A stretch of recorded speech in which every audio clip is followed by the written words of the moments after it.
అక్క, చెల్లి స్థానం నుండి భజన స్థానం. 2 రోల్స్ కూడా ఒకరే ప్లే చేస్తారు కదా!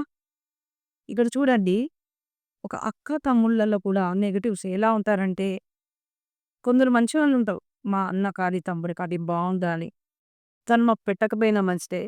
వాళ్ళ ఇంటికెళ్తే ఇంక నాకు మంచినీళ్ళు ప్రేమతో ఇస్తే చాలు. ప్రేమగా మాట్లాడితే చాలు. నా తల్లిదండ్రుల ఆస్తి మాత్రమే నాకు పరిమితం. నా అన్న బావుండాలా అనుకునే అక్క చెల్లెళ్ళు ఎంతోమందున్నారు. కానీ వాడు నాశనమైన మనిషి. వాడి భార్యతో ఉండకున్నా మంచిదే. నాకు శాంతం పెట్టాలి. వాడు అప్పుల పాలైన మనిషి. నాకు మాత్రమే పెట్టాలి. నన్ను అక్క చేయన పెట్టాలి అనుకునే శాడిజం సిస్టర్స్ కూడా ఉన్నారు. ఎందుకండి అలా? ఆలోచించుకోండి. జీవితం ఒకటే. ఇంట్లో ఆడపిల్ల అంటే అన్ని దేవతలతో సమానం. తన ఒక్క మాట ఎంతో ఆశీర్వాదం. వాళ్ళని నిజంగా తరతరాలకి కోటీశ్వరుని, తరతరాలకి ఆశీర్వాదం. ఒక ఆడపడుచు మాటలు. కొంచెం ఆలోచించుకొని, నేను మాట మాట్లాడేటప్పుడు ఆలోచించుకోండి. కొంచెం ఆలోచించుకొని మీ అన్నదమ్ముల పైన ప్రేమ చూపించండి.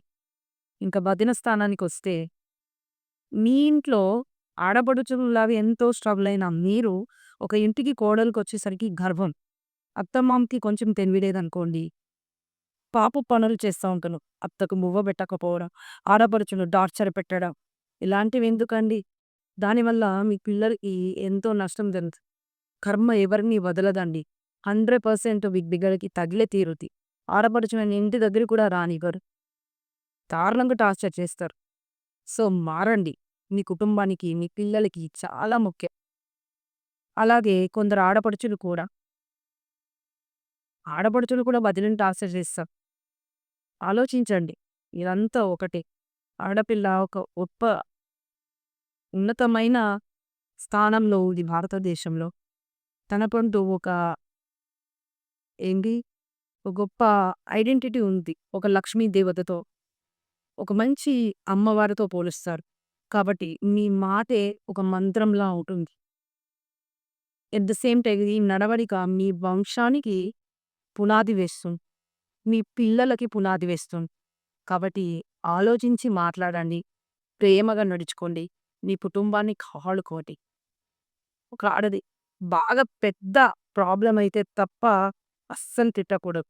అస్సలు మాట్లాడకూడదు. ఆలోచించుకోండి. మీరు తిట్టినా కూడా తగలదు వాళ్ళకి. ఎందుకంటే మీలాగే వాళ్ళు కూడా ఆడపిల్లలు కదా! మీరు తప్పు చేయకపోతే వాళ్ళ